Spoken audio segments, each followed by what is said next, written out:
Tatlong magkakapatid ang ginahasa umano ng sarili nilang lolo at ama sa barangay Pugoncili, Aguilar, Pangasinan. Una raw naging biktima ng mag-ama ang panganay na si Angelica.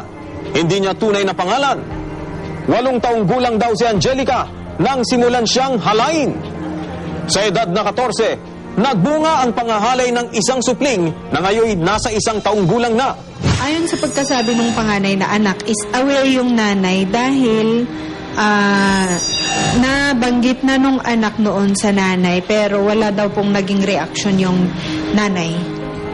Sa salaysay ni Angelica sa Women and Children Protection Desk o WCPD Aguilar, umalis siya sa kanilang bahay 2 taon na ang nakalilipas nang malaman niyang buntis siya. Dito naman umano isinunod ng kanyang ama at lolo, nag-aasahin ang kanyang 15 anyos na kapatid.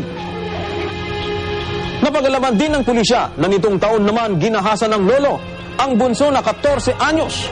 Ginagawa po ito ng kanilang tatay kapag wala na silang makasama sa bahay, lalo na yung mother na naninilbihan bilang isang kasambahay. So naiwan yung mga bata at saka yung lola naman ginagawa niya kapag gabi na, pagtulog na ang lahat.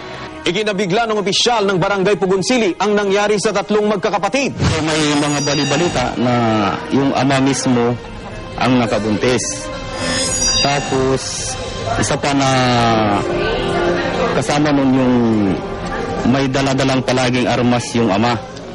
Sa kasalukuyan, hinihintay pa ng WCPD Aguilar ang resulta ng medical legal examination ng mga biktima para masampahan na ng kaukulang kaso ang mga suspect.